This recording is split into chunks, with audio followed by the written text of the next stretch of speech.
Okay, so we're going to cover 3 objectives in R1 today. 3, 4, and 5. And these are the 3. One is union and intersection of sets. That may be new. You've dealt with some of that maybe in science class, but my guess is it's mostly going to be new to you. The absolute value expressions, absolute value to represent distance, you've probably dealt with before. So, excuse me. All right, so let's start with objective 3, which is union and intersection of sets. And there's some notation in there that will probably be new to you, but we'll see, okay? And when we're talking about sets, we're talking about sets of numbers or sets of variables, that kind of thing. So for starters, the union of 2 sets contain all the elements contained in either set or both sets. So basically, you combine them all together, and whatever's included in the first set and is also included in the second set, you just combine them together, and that will give you the union. And the reason there's the distinction between either set or both sets is because sometimes you will have numbers that are included in both sets, and you only count those the one time, okay? When you talk about the union. Now, this notation, and this is the notation I thought that might be different to you. So, for example, if I had set A and set B, the union is this little small U-looking thing. It's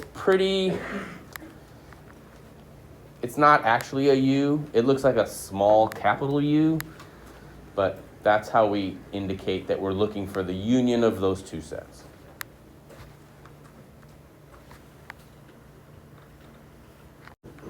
Now, the other thing that we need to talk about is the intersection. The intersection of the 2 sets contains only the elements that are in both sets. So the shared element. That's what's in the intersection. Just the ones that are in both. Now, we have to talk about the notation for that. And actually, it's just very similar. You just flip that little U upside down. The intersection of A and B, you have this little upside down, very uniform looking U. Okay? So when we talk about the union, we have the actual U. Flip it over, you have the intersection. Okay? Have you guys done any of this? Have you ever seen union or intersection before? Anybody? Did you a little bit? Yeah, I was going to say, most of the time, I know that at the beginning of this school year, I had some kids reaching out to me from who I'd had in class, a year ago in college that had run into this again and were asking me for some help on it. So, no, I don't know that it would have come up, honestly. But if next year when you're taking a math class in the fall, there's a good chance it will come up. So just kind of keep that in mind. All right, now, if you want to take a picture of this screen, feel free to do that. I'm not sure what page it is on in your book, but you could also do it that way. I think this is a good representation visually of the difference between the union and the intersection. Okay.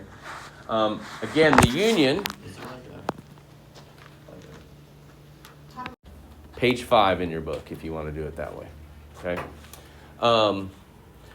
So essentially what this is saying is all the purple shaded region is the union. So everywhere where we include A and B, all the parts of A and B, all the elements of A and B, that is the union. Okay, now in this section where we have an overlap between A and B, we just count the elements that would be in here one time. All right. And those elements that we only count one time when we're talking about the union are actually the intersection. And some of you will find that it's just easier to draw some type of diagram out to see the intersection and then also come up with the union, because you're just going to list, most of the time you're just going to list all those elements out and in the roster fashion that we did yesterday. Okay? All right, so here are the kinds of problems that you're going to be working on. They're going to give you some sets, and then they're going to ask you to find unions or intersections of those sets. And you would write them also as a set, because the union and intersection is a set. So you can write that down. You can take a picture of those. We'll go through A together, and then I'll have you do B and C on your own. So yeah, so this is set A. The elements of set A are -5, -3, -1, 1. Set B, -5, 0, 5. Set C, -4, -2, 0, 2, 4. So roster method. And that's how we'll list the responses for each of these. So for A, we're looking for the intersection of A and B. So what we're looking for are the elements that are in A and also in B, if there are any. Are there any? Okay, right. So there's -5 here in A, there's -5 here in B. Those are the only ones that are in both. That's the intersection. So what we do is we write the intersection of A and B equals, and we write it as a set with the braces as -5. All right, go ahead and do B and C. B, you're finding the union of A and B. C, you're finding the intersection of A and C, and then we'll come back and see how you did. When you're writing the union, okay, you only ever write each element one time, even if it's in more than one set. All right, so for the union of A and B, it's just take all the elements of A, all the elements of B, put them together, except when there's a repeat, you only list it once. Okay, so the union is -5, -3, -1, 0, 1, 5. So since there's 4 over here, 3 over here, and one of them repeats, I should have 6, which I do. And you should list them in order. If you didn't, that's okay, but get in the habit of putting stuff in order. How many had that one right? Raise your hand. Very good. All right, what's the issue with C? What's the problem with C? There aren't any. Okay. Intersection between A and C, they don't have anything in common. So you can list that two ways. Now, I saw how some of you listed it when you wrote it out, which is fine, but let's make that shift now. Since we talk about everything in set notation, you can do one of two things.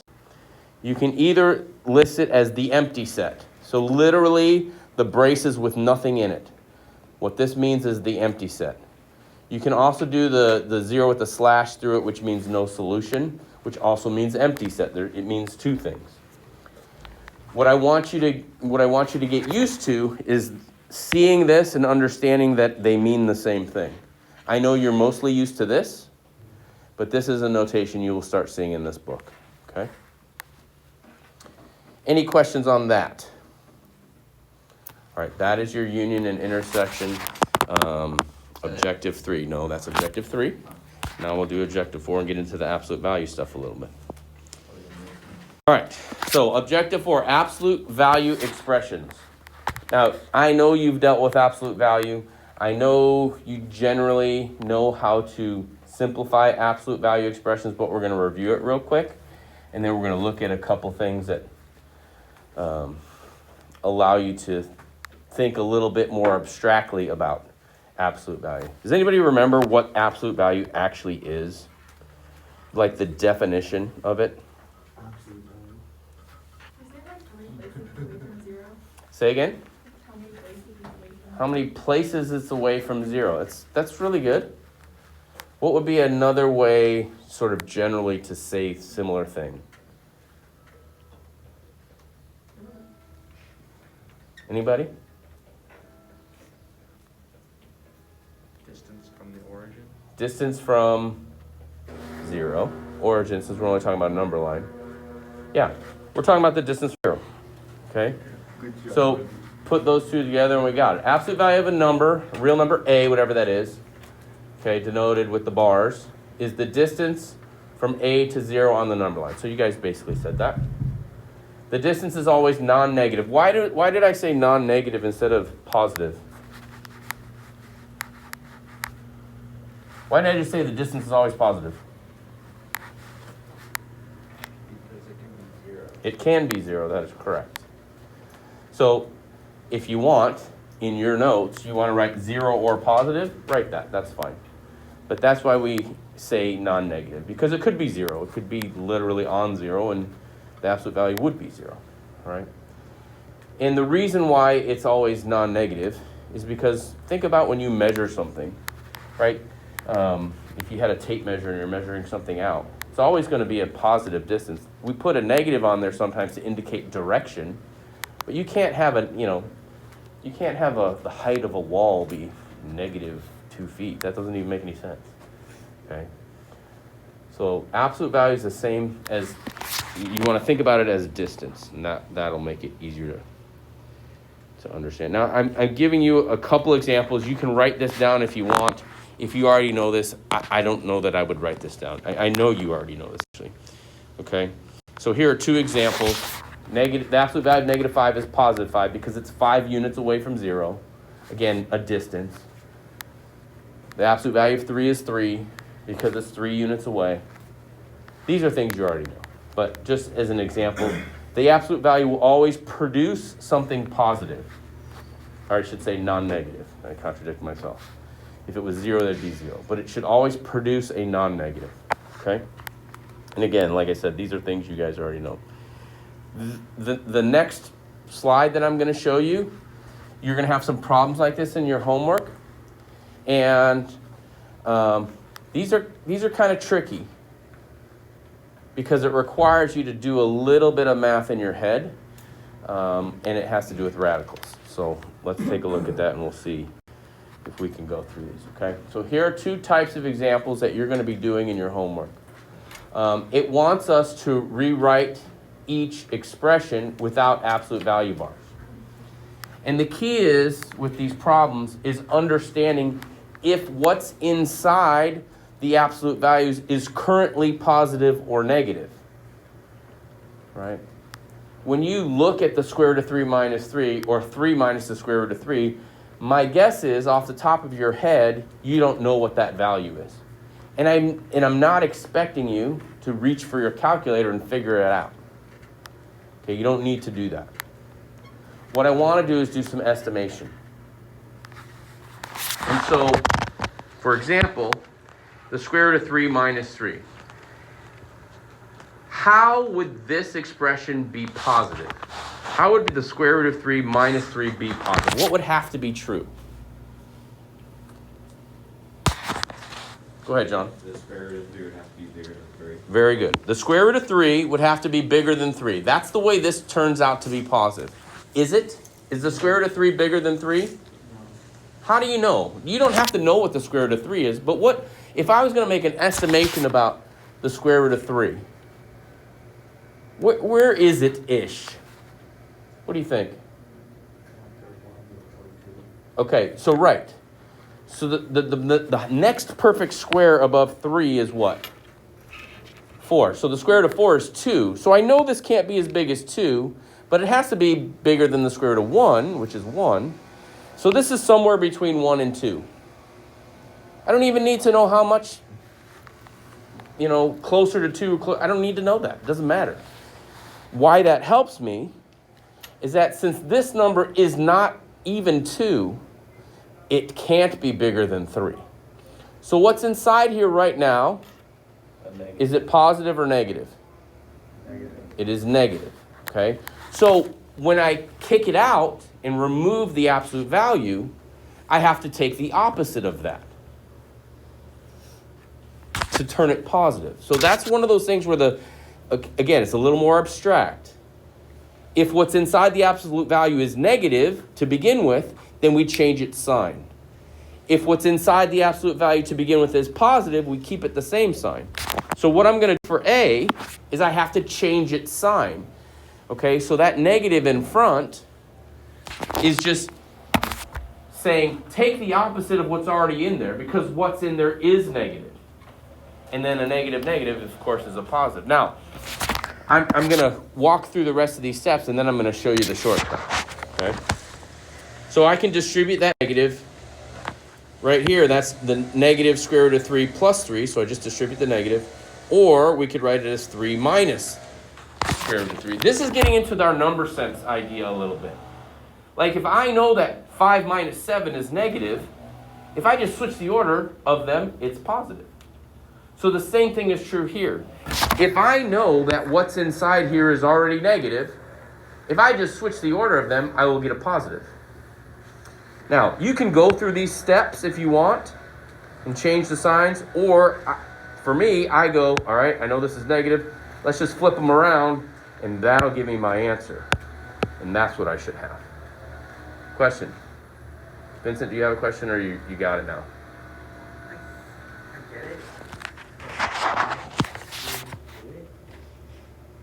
Well, we're evaluating what that absolute value is. And since the absolute value always produces non-negatives, I have to flip them around so that I produce a non-negative.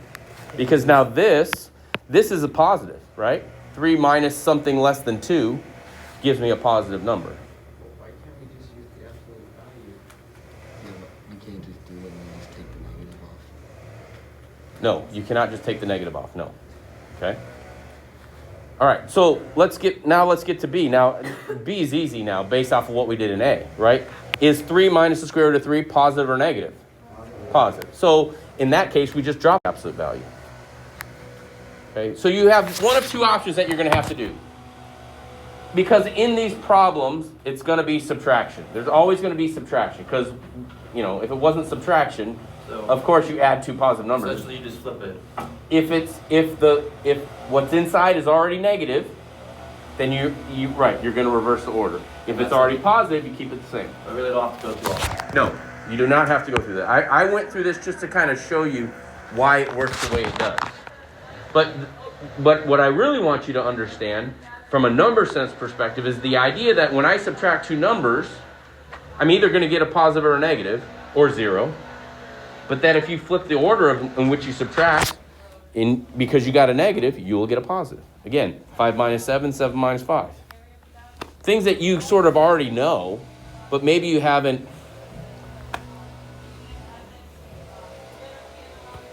written down before. I don't know. All right.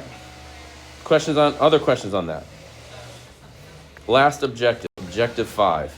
And we talked about that absolute value does represent distance. But now we're going to be given some word problems, and you're going to have to come up with an absolute value expression that does represent the distance, okay? So, it can also be used to denote distance between 2 points. So we talked about absolute value as distance from 0. Now we can use absolute value to talk about distance between 2 points and how far apart those 2 points are when neither of those points is 0, right? Because if one of them was 0, then it's just what we've been talking about.